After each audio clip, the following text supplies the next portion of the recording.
Aminareo ny ry havana ny fahasoavan'ny tompo hiaraka amin'ny fandiniana soratra masina isika.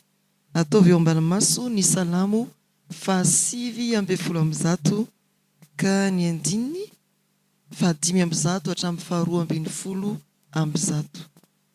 Salamo 8:100, andininy 5:100 hatramin'ny 2:100. Aoka hitsangana sika hiara-nome voninahitra ny tompo.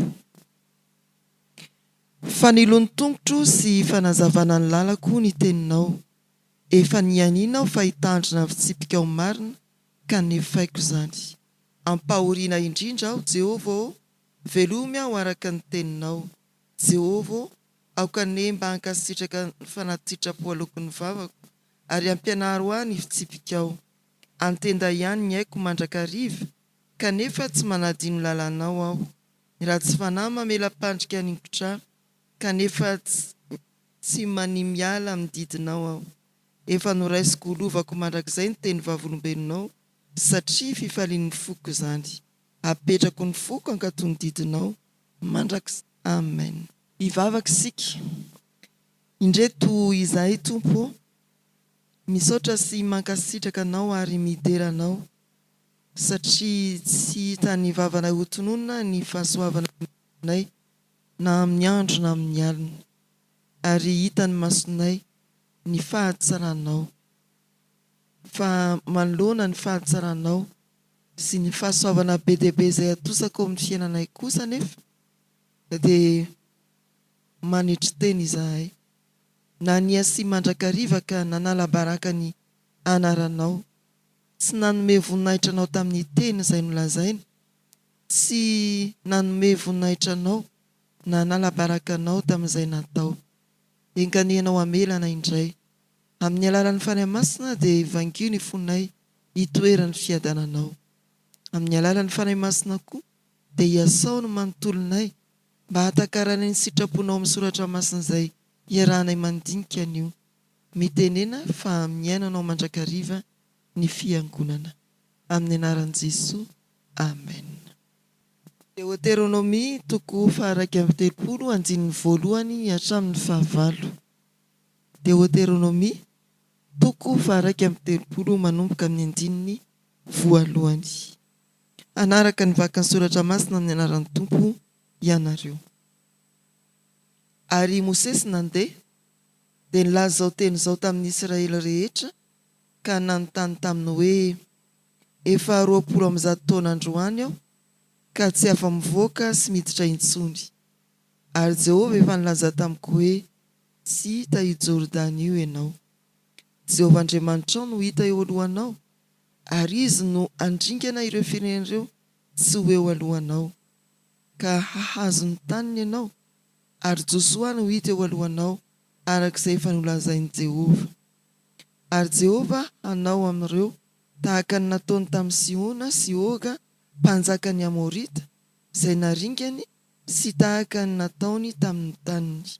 Dia atolotra Jehovah eo anoloanareo, ireo hanaovanareo azy araka ny lalàna rehetra izay nandidiko anareo. Mahereza sy matanja, aza matahotra namanay azy, fa Jehovah Andriamanitra no miara-mandeha aminao, tsy andahoanao na hafoy anao izy. Ary Mosesy niantso an'i Josoa ka niteny taminy teo mason'ny Israely rehetra hoe: mahereza sy matanja, fa ianao sy ity firenena ity dia raha miditra ao amin'ny tany izay nianianan'i Jehovah amin'ny razany omena azy, ary ianao no hampandova azy izany. Ary Jehovah no mandeha eo alohanao, ary izy no miaraka aminao, tsy andahoanao na hafoy anao izy, ko aza matahotra na mivadi-po ianao. Amen. Ray Masino, manamasina anay amin'ny fahamarinana, ny teninao no fahamarinana. Amen. Mbola hivavaka isika.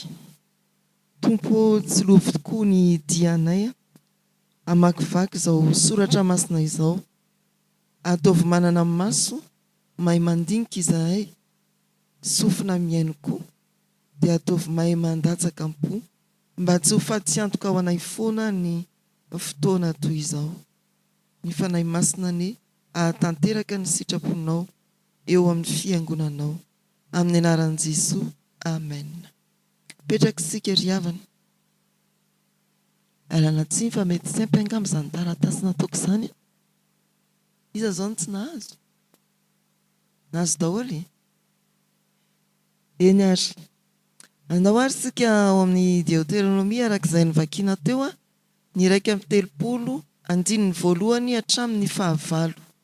Io no texte natolotry ny karatra mofinainantsika ary toy ny mahazatra dia resaka ny boky ny Deutéronomie sika.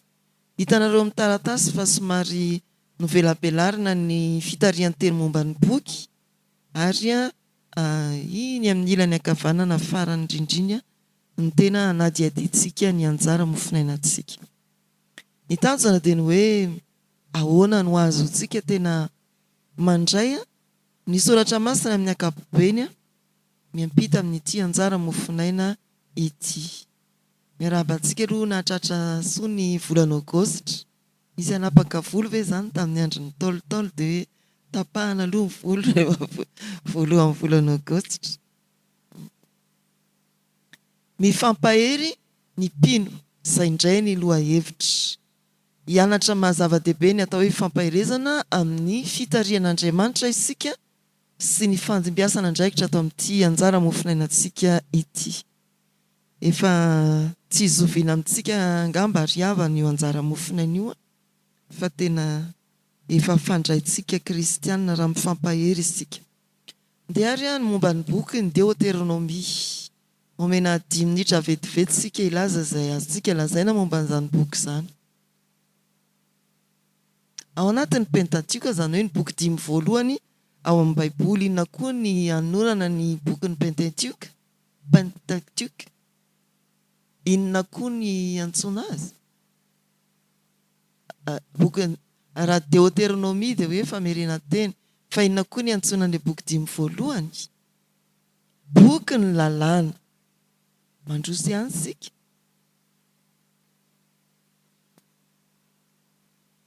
Mosesy nanoratra an'ireo 10 ireo. Makeo amin'ny Deutéronomie amin'izay aloha tsika e.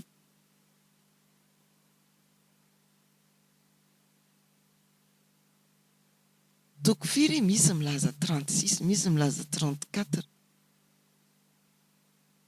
Firy? Jereo tsara mihitsy ao ambadika ao e. Amin'izay samy mitadidy amin'ny sisa. Eny ary dia inona koa?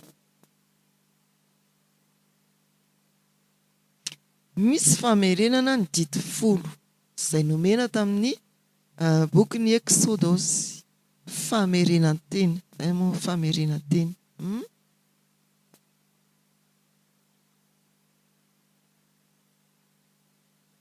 Izay mihitsy.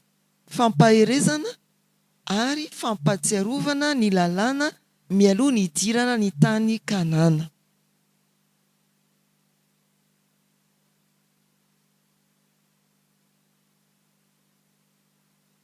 Fa naninona naverina aloha ny lalàna e? Ampatsiahivina. Naninona?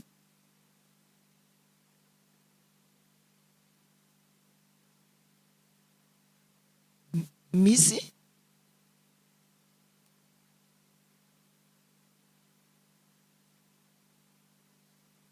Zany? Ohatran'izay loatra ny antony. Misy taranaka vaovao mipoitra tsy nahita ny fisehoan-javatra tamin'ny niangana tany Egipta nanomezana ny lalàna. Hiditra eo amin'ny tany Kanana indray dia ampatsivina andreto tanora indray mira zanaka taranaka hiditra ny tany Kanana. Firy taona moa ny elanelan'ny ny lalana tany anefitra? Firy taona ny lalana tany anefitra? Tokony ho vita 70 vera, tokony ho vita 120 andro moa ilay izy. Dia natao 70 taona satria naditra monimony ahodiko arity ozy izy Andriamanitra.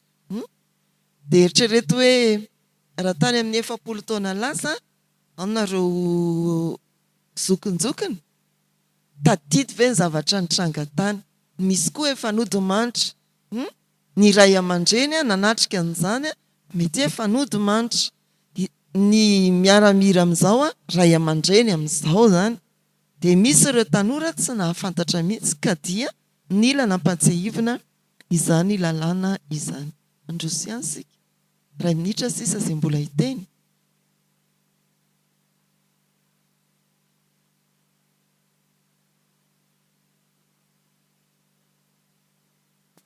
Eo jerentsika rehefa avy eo. Izay indrindra. Roviana ry ianao io no dia hitarika fandiniana soratra masina eto hoe mampionona ohatry ny saika hiteny.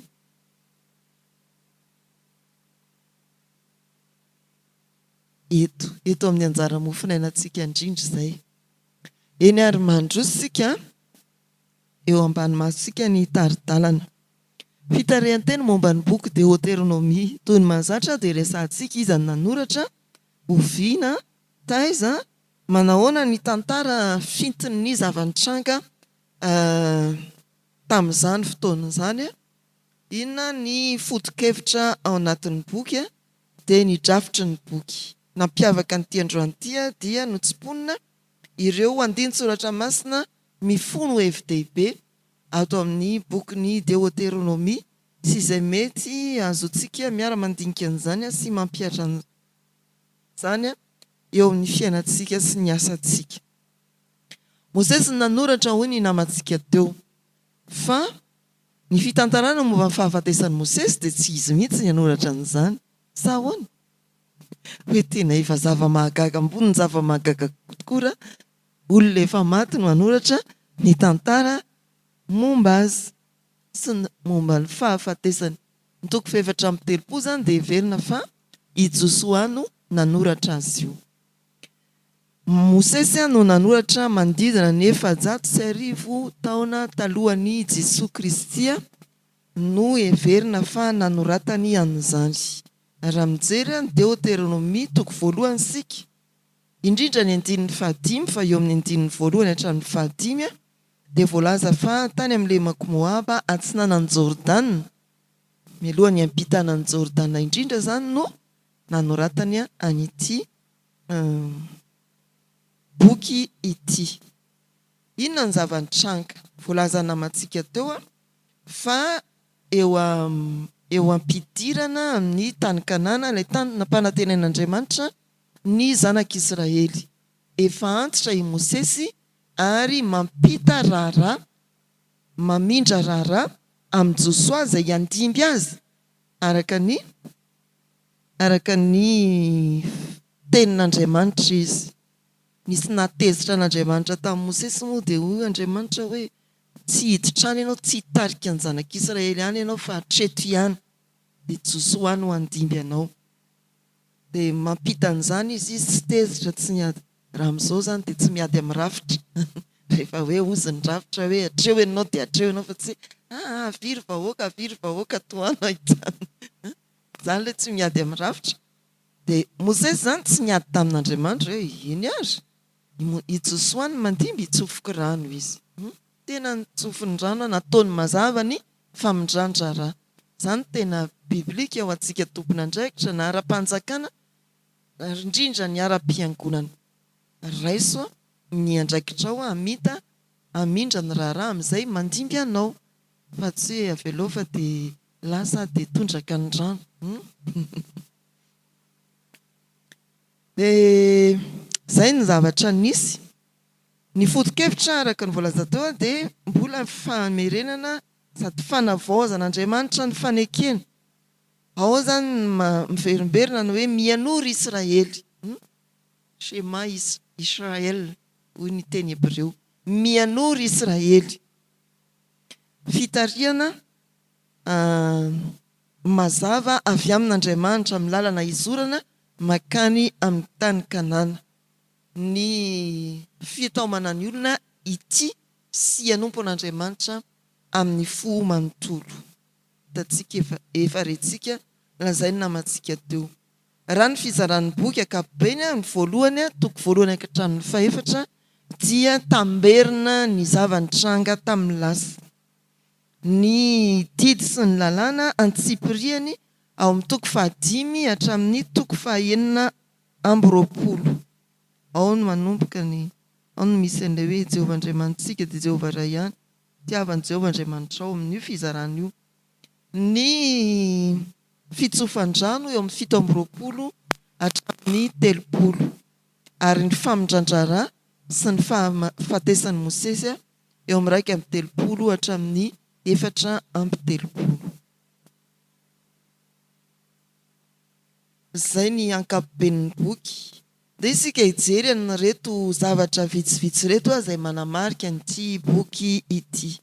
Andinin-tsoratra masina fototra ato anatin'ny bokin'ny Deutéronomie sy ny hevitra azo tsoahana avy amin'izany ary ny fampiarana azontsika raisina amin'ny fiainantsika andavanandro. Mamadibadika ny Baiboly isika arak'izay voatondra ao amin'ny taratasy ambany masontsika. Deutéronomie toko 9, andininy 4 sy ny 5. Ao dia Andriamanitra tokana no miantso ny olona mba hity tanteraka azy.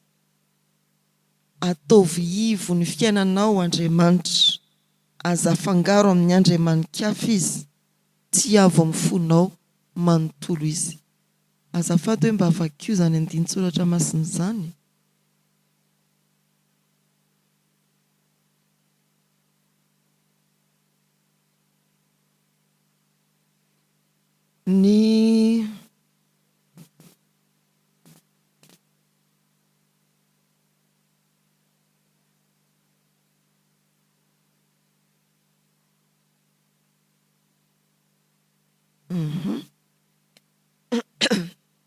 Ao amin'ny toko 9, andininy 2 sy 3. Ao nandray ny voasoratra ao.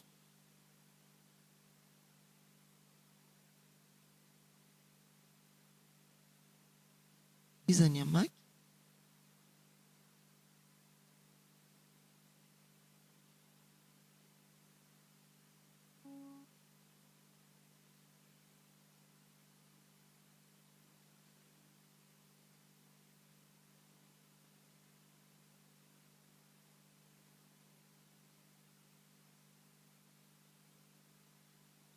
Mbola misy 3 dia nampanetry.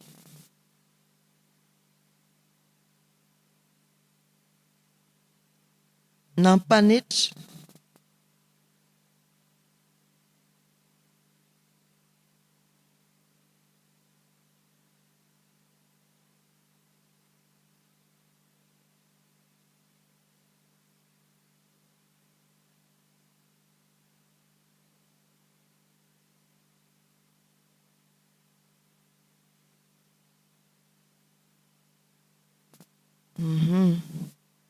Ny Deutéronomie toko 9, andininy 2 hatramin'ny 7 dia fampahafantarana ny olona fa na dia mizaha toetra azy Andriamanitra mametraka fitsapana dia miantso anao amin'ny faharetana ary miahanao zato isan-jato izy. Tsy nanakoanina tany anefitra tsarovy.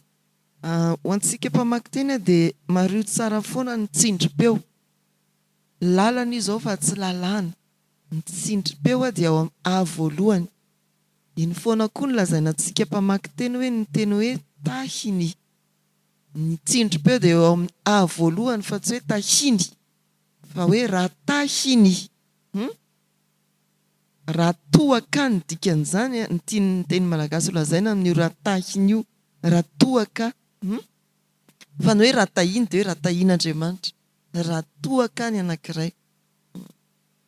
Eny ary fampianarana fitsapana sy faharetana amin'ny teny, mianara ny fahasarotana ao anatin'ny zavatra sarotra dia mianara hifikitra amin'ny tenin'Andriamanitra, miantehera amin'ny tenin'Andriamanitra. Ny toko 10, andininy 12 sy 13.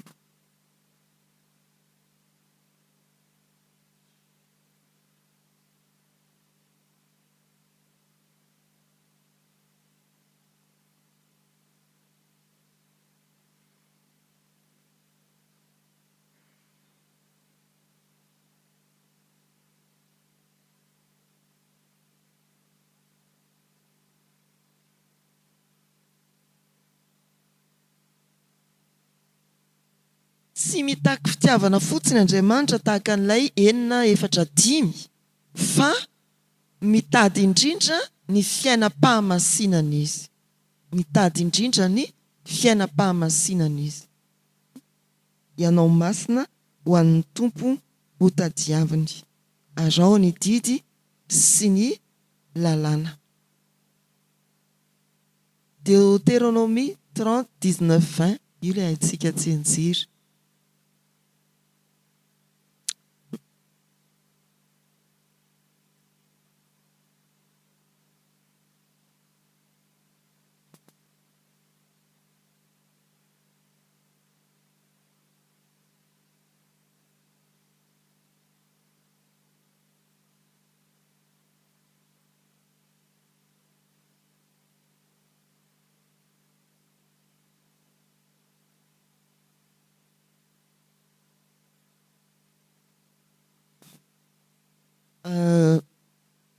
Ao anatin'ny fampianarana momba ny atao hoe vavolombelona mariage dia tsy aivony eo andinin-tsoratra masina io ilazana hoe nahoana moa no anankiroa ny vavolombelona mariage, satria amin'ny jiosy ny zavatra izay hijoroany ny olona anankiroa dia tsy azo ovaina ary tsy azo foanana, tsy azo ovaina ary tsy azo ravaina raha fanambadiana. Miantso ny lanitra sy ny tany anio nataon'ny tompo vavolombelona ireo. Tsy ho azo ovaina, tsy azo ravaina, tsy azo ovana izay zavatra lazainy eo. Any amin'ny ara-panjakana dia anankiray ny vavolombelona ny fisoratam-panambadiana. Fa aty amin'ny mariage kristiana dia anankiroa avy amin'ny lahy, anankiroa avy amin'ny vavy. Ireo vavolombelona ireo zany dia milaza hoe tsy misy miovaova-vady ao, tsy azo ravaina ny fanambadiana. Zay ny dikany, zay ny antony antoka hijoroan'ireo vavolombelona amin'ny fanamasinana fanambadiana ireo. Izany ny fanombohan'ny fampianarana vavolombelona mariage.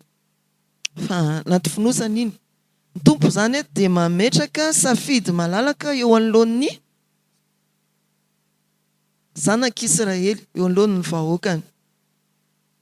Izay fanajana safidy izay dia tena foto-kevitra lehibe ao anatin'ny baiboly ry havana.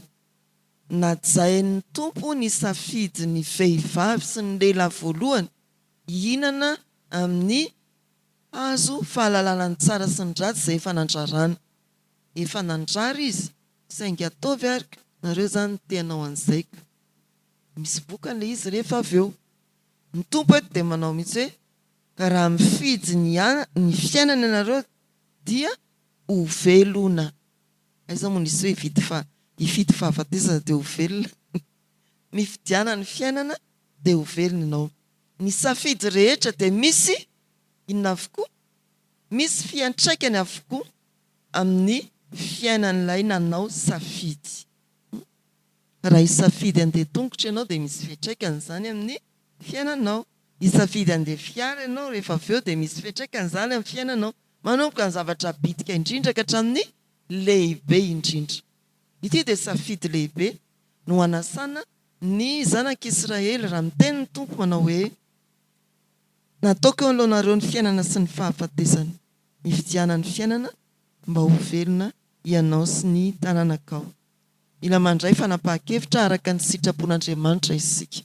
Mametraka safidy ny tompo ary manoro hoe ity no mety. Fa tsy hoe fidio fotsiny izay vidinareo hoe na karaoty na nave. Fa izy ny teny hoe karaoty sa nave, karaoty ny mety. Na hoe nave satria ianao mikokoaka. Tsy ohatran'ilay mpivarotra hoe ity ay tsara mihitsy io dia mandray anankiray indray no tsara mihitsy io dia inona zany? Fa Andriamanitra dia manao ireo misy zavatra anankiroa fidio fa ity ny tsara. Atosiny any amin'ny safidy tsara isika fa anjarantsika foana ny manapa-kevitra. Ny 1:30 izay ao anatin'ny anjara mofinainantsika, inona ny voalaza ao?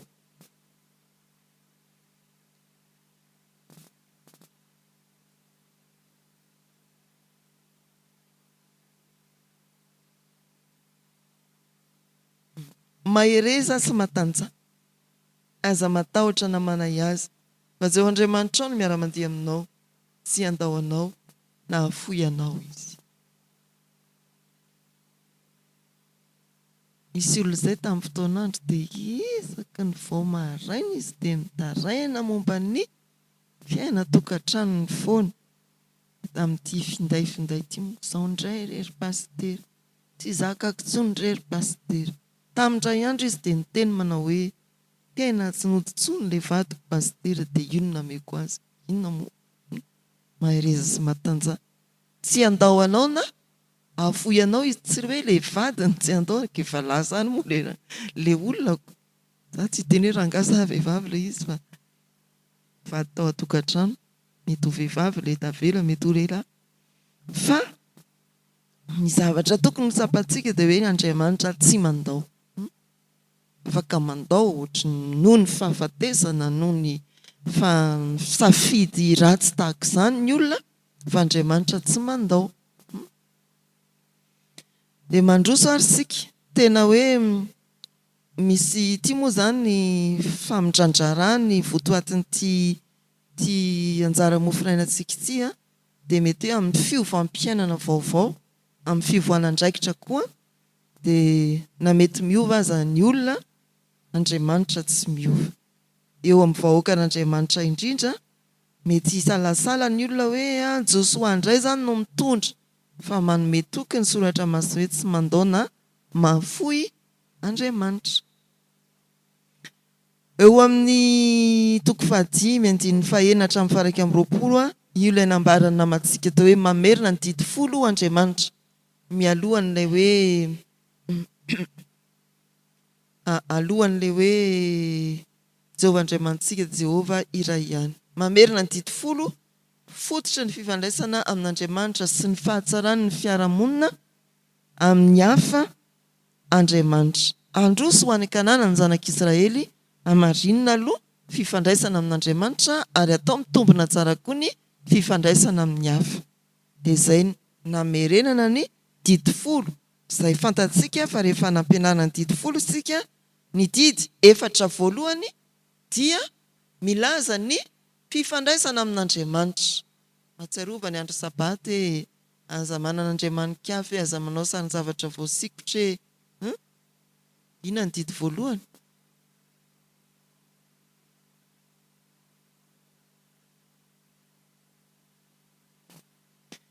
Inona ny didy 5?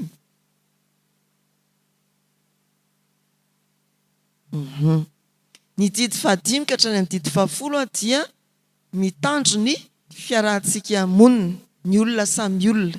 Ny voalohany hatramin'ny 4 dia fikajiana ny fifandraisantsika amin'Andriamanitra. Fintinina araka ny fampianaran'i Jesoa manao hoe miantona amin'ny didy anankiroa ny didy: fitiavana an'i Jehovah amin'ny fo, amin'ny fanahy, amin'ny hery rehetra, ary fitiavana ny namana. Izay. Aiza moa hoe tianao ve ny namanao dia angalarinao ny poketrany? Azonareo ve? Aiza hoe tianao ve Andriamanitra dia sady hivavaka amin'Andriamanitra ianao? Andriamanitra tokana mbola hamonjy ny tsinam-bolana riana ny nanina ry ihany. Diso izany raha tokantrano dia hoe sady manambady vita mariazy ianao, mbola tsy fantatro koa ny ataonao. Izay tapitra iny.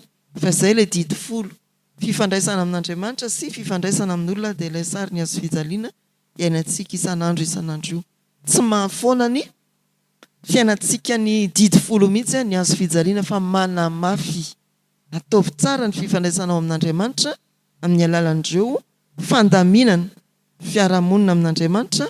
Ataovy tsara ny fifandraisanao amin'ny olona amin'ny alalan'ireo fandaminana fiarahamonina amin'ny hafa.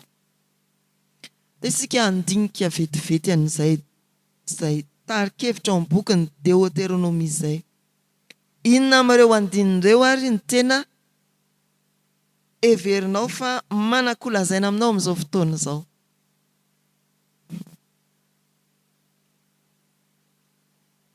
Ao anatin'ny fitsapana sy ny faharetana, mila hampatsivona anao ve ny nanomezan'ny tompony mana tany an'efitra?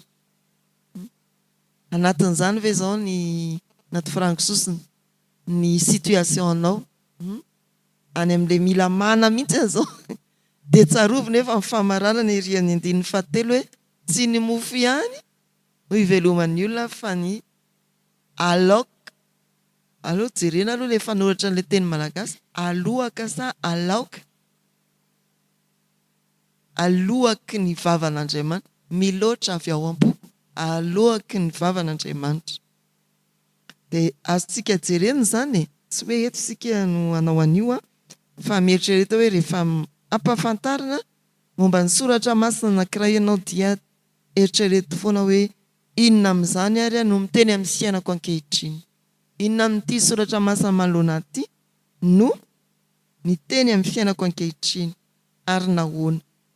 Ahoana ny fomba ahafahanao mampiatra ny Deutéronomia 6:5 hoe tiavan'i Jehovah Andriamanitrao. Zay moa ilay izy teo. Ahoana mifonao rehetra eo amin'ny andavanandrom-piainanao dia ahoana? Makany amin'ny bokin'ny Kolosiana isika ilay manao hoe ninona nataonareo dia ataovy amin'ny anaran'ny Tompo. Sy ny filazana koa manao hoe ataovy toy ny ho an'ny Tompo.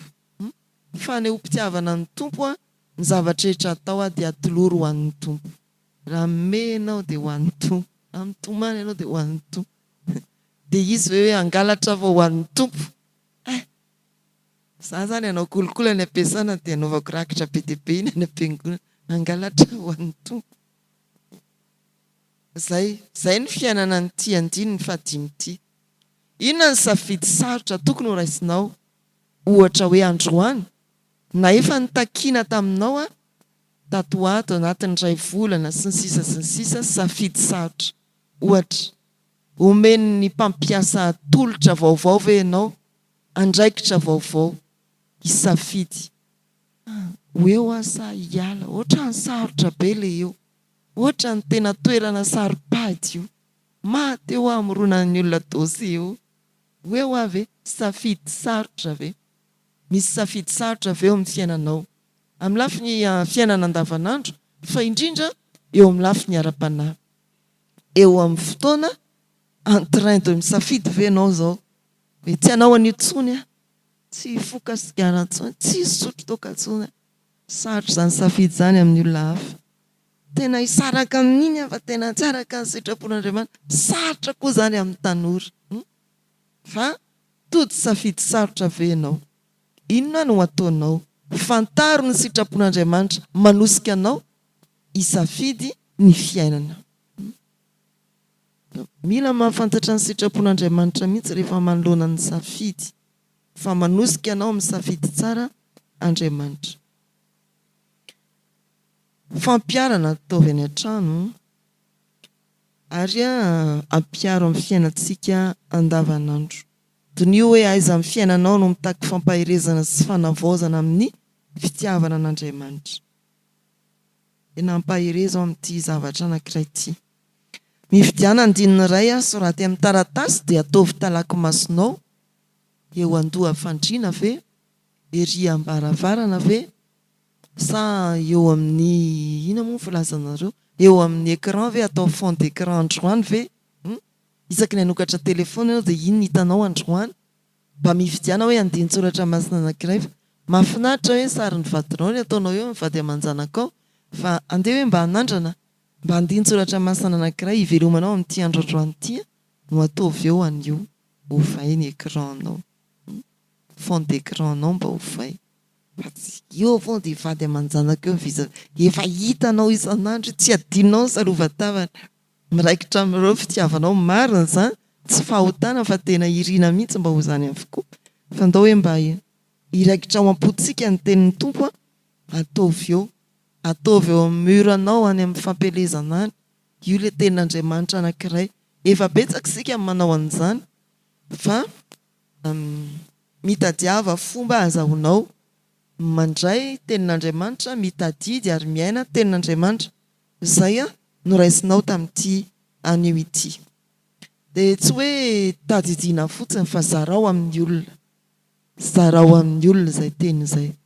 Tsika zao tsika fiangonana dia manipika ao ny andininy fahavalo amin'ny anjara mofinaina dia manisy tonom-bavaka kely eo ambany. Izay ny eo am-bavahady eo raha tsy natoro maraina mipametaka azy. Iny zany ilay hoe tiany manaitra. Ina ny andininy fahavalo amin'ny androany? Jehovah no mandeha eo alohanao ary izy no hiaraka aminao. Tsy andao anao na afoy anao izy. Aza matahotra na mivadi-po ianao.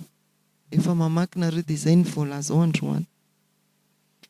Dia izay zany ry havana ny amin'ny Deutéronomie fa hitsorika vetivetsika eo amin'ity anjara mofinainantsika ity. Fitiny tantara dia hoe Mosesy niteny amin'ny vahoaka manambara fa tsy izy intsony ny hitondra fa handimby azy eo Josoa, ary aoka nefa hatsiaro fa na dia misy aza ny fifandimbiasana amin'ny andraikitra eo amin'ny fitariana dia Andriamanitra no tena mitarika sy miaro ary tsy miala eo alohan'ny vahoaka ny Andriamanitra. Misy teny anankitelo mampahery aho: ny aza matahotra, ny matanjah, tsy mahafoy nandao anao izy. Zay. Io zany le mifampahery ny mpino. Teny anankitelo: aza matahotra, matanjah, tsy andao anao na hafoy anao izy. Na eny an-dalana eny tsy andao anao na hafoy anao izy. Matanjaka ny olona omenao an'izany. Iainana hoe mifampahery ny mpino. Reo misy voambolana anankitelo. Ny hoe aza matahotra dia avy amin'ny teny hebreo hoe yare, zany hoe aza mandefitra mitahotra zany. Fiteny zany manompo, fiteny androany zany ny hoe aiza izay matahotra eo. Hitondra tatitra ao amin'ny lehibe anao ianao dia matahotra. Aza hitako ity ka misy diso dia atsipiny ery amin'ny tany. Misy loza mihitsy nke ny lehibe. Tena misy loza mihitsy dia matahotra ianao fa aza matahotra. Zay ny anankiray. Reseo mitahotra, aza milefitra mitahotra. Matanjah, aoka ho be herim-po. Misy sarina hazo izay mahajoro, zany hoe tena vonton-drano izy, fa rehefa malazo moa indraindray ny voninkazo dia maninona? Milofika. Fa izay mihitsy ny sary eo. Tena vonton-drano, matanjaka, tsy marefurefo, be herim-po. Dia io le hoe Ezekela ny dikany dia hoe Andriamanitra no mampahery, Andriamanitra no manatanjaka. Hazaka ozy ny teny hebreo. Zaka. Ohatran'ny hoe zaka kokoa zany e. Matanjaka. Zakako zany. Miorena tsara, tsy misy hoe aza miova, tandremo sao mamorona. Aoka ho mahatoky sy mafiorina, indrindra amin'ny finoana. Amaty. Foto-kevitra anankitelo momba ny fifampaherezana. Tsy irery isika Andriamanitra dia miaraka amin'ny vahoaka ny mandrakariva, eo anivon'ny fiangonany Andriamanitra, amin'ny lalana rehetra alehany.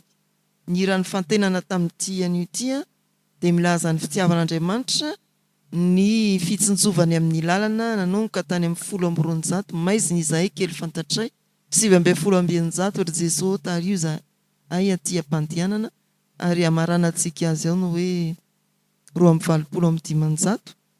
mba tany mafy izahay. Ino moa? Ny aizim-be alehanay izy zay. Rehefa avy eo amenanareo. Alao omeko anareo dia nizao. Ry Jesosy taio zahay aty am-pandianana.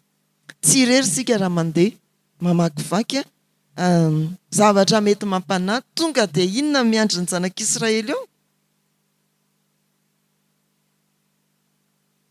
Raha natolotra tany am-piandohana hoe taiza ho aiza izy io no tenenina no soratana. Eo amin'ny Moaba, mialohan'ny hidirana ny Jordana. Rehefa mamaky sika eo amin'ny Josoa toko voalohany, zany Jordana zany tamin'ny fotoana dia nanafy safy-morina.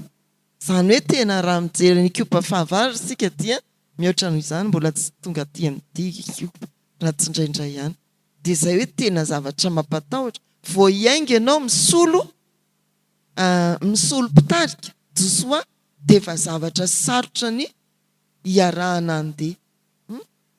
Zany azo an-tsaina daholo zany hoe io zany fa misolo, aloha tsy atao hoe misolo mpitondra firenena fa dia mikatrakatra foana eto.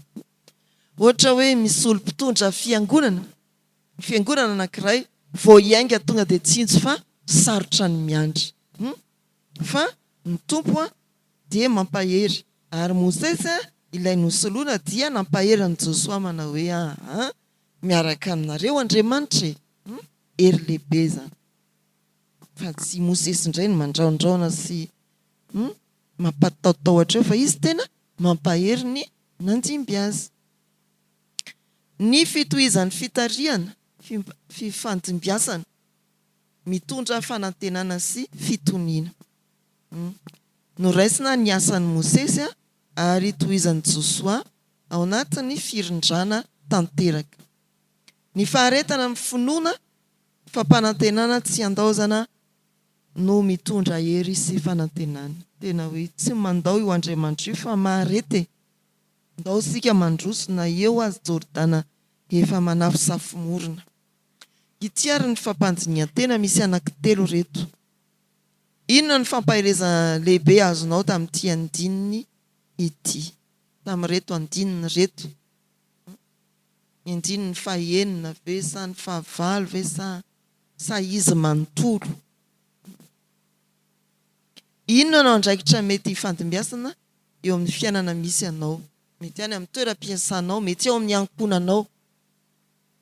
Anome ohatra, mety tsy amintsika izany fa marary mafy ny anankiray amin'ny ray aman-dreny, ny anankiray efa lasa nanodimanitra. Ny anankiray izany tena marary mafy efa hoe andrasana izay hafatesany. Ianao ny zokony indrindra ao anatin'ny tokantrano. Dikan'izany ianao ilay Josoa. Miandry anao ny fitariana an'io ankonan'io. Ampahereza ianao. Tsy mandao na mahafoy anao Andriamanitra. Dia inona tsy voatery ho izay fa misy andraikitra miandry anao ve? Fa ianao no napetraka eo. Anohy ny vitany teo aloha. Na any am-piasana, na any am-pianarana, na aiza any an-trano. Na hoe io mba tohizo kely io famafana tokotany io. Efa izy izany. Mahereza. Efa izy izany fa tsy hoe andraikitra fitantanana. Tohizo ary io asy io. Dia inona ny fampaherezana? Iza ny olona tokony hampaherezinao amin'ny fomba toy ny nataony Mosesy? Amin'ity an'io ity mitadiava olona anankiray. Fa mila an'izany ny manodidina antsika. Mila hampahereza izy hoe tsy mahafoy Andriamanitra. Mety nandao ny mpitarika anankiray fa Andriamanitra eo foana. Mety ianao no voatendry mitarika ny tirana ity, aza matahotra. Ny farany fahatahoran'ny olona dia izany atao hoe anao filohan'ny sampana. Sarotra mihitsy hoe izao tsika dia hifidy izay ho filoha. Ela be vao mahita valiny eny. Fa mahereza, aza matahotra. Tsy andao na hafoy anao izy. Iza ny olona? Mba jereo amin'ny manodidina anao, iza ny olona mila fampaherezana tahaka ny nataony Mosesy tamin'ny Josoa? Dia mampahery antsika, manentana antsika, aza misalasala hanome fampaherezana ny manodidina anao. Ilay soratra kely eo ambany. Amin'ny alalan'ny tenin'Andriamanitra, indrindra ireo misedra olana zavatsarotra eo amin'ny fiainany. Ampatsiaroa fa tsy miala ao anatin'izany zavatsarotra sy sedra mahazo izany Andriamanitra, fa mpitarika foana izy ary mpisava lalana. Mety maizana ny lalanao 619 fa ny tompo antsoy mba hitarika. Hatreo ary ny fiaonantsika tamin'ity anio ity dia nandray fampaherezana sika, miantso antsika ny tompo mba hanonona fampaherezana ho an'ny manodidina antsika na akaiky na lavitra. Ry Andriamanitra be fitiavana sy feno famindram-po, misaotra anao izay satria tsy manary anay ianao. Manome hafatra feno fanantenana sy fampaherezana. Misaotra anao tamin'ny alalan'ny Mosesy sy Josoa izay nanehonao fa tsy miovaova ny fitiavanao sy ny fitarianao. Ampizay hanana herim-po, atanjaka ary haresy ny tahotra rehetra eo amin'ny fiainanay satria ianao no miaraka aminay. Topo mivavaka ho an'ny mpiasa rehetra na miankina amin'ny fanjakana izahay. Mehery sy fahendrena izy ireo, indrindra ny tanora vita fianarana ka manomboka azy. Mitondra mbavaka ireo misedra olana, ara-pahasalamana, ara-pianakaviana, ara-bola sy ara-piarahamonina izahay. Ianao ane hampahery azy ireo amin'ny herinao mahagaga. Mivavaka ho an'ireo miaina anaty filaminana sy fahavokarana izahay, mba tsy hifaly amin'ny fahombiazana fotsiny izy ireny, fa hita fahendrena hampiasa izany ho fanomponanao. Entina hiambavaka ny firenena malagasy, indrindra amin'ny fandraisanareo vahiny maro sy ny fampiseraserana amin'izy ireny, ny fivoriana izay atao mba hikatsahana ny fampandrosoana ny iraisam-pirenena. mefaindrena ireo mpitondra isan'isan'ny avy. Mivavaka manokana ho an'ny fiangonana izahay, mivavaka ho an'ny fiangonan'i Jesosy Kristy eto Madagasikara, ny amin'ny sinôda lehibe, indrindra ho an'ny fitandremana misy anay eto Isotry Fitiavana. Aoka ny fanahinao hanazava sy hanome herim-po ho an'ny fanompoana sy ny faharetana ho an'ireo mpitarika rehetra, na eo anivon'ny fiangonana reniny mpitondra fivavahana laika, na eo anivon'ny sampanasa asary fikambanana. Dia ny tontolo andronay Tompo ho tontolo hampaherezanay ny hafa, ho tontolo hivelomanay amin'ny fampaherezana avy aminao. Atambatray ny vavakay mivavaka ny zanak'Andriamanitra manao hoe: Rainay izay ny an-danitra, ho amasinina ane ny anaranao, ho tonga ane ny fanjakanao, atao ane ny sitraponao ety an-tany ho taky ny an-danitra. Meo anay ny izay nasaza ho anay, ary mamela ny elokay taky ny namelanay izay meloka taminay. Aza mitondra anay amin'ny fakapanahy, manafahanay amin'ny ratsy. Anao ny fanjakana sy ny hery ary ny voninahitra mandrakizay. Amen. Raiso amin'ny finoana ho tanteraka aminareo ny tsodrano-tononona amin'ny anaran'ny Tompo.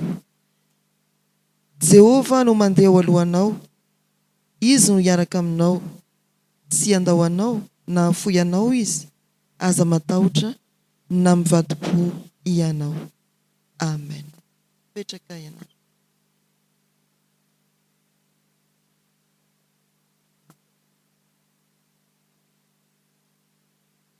Ho an'Andriamanitra irery ihany ny voninahitra, amin'ny anaran'ny Ray sy ny Zanaka ary ny fanahy masina.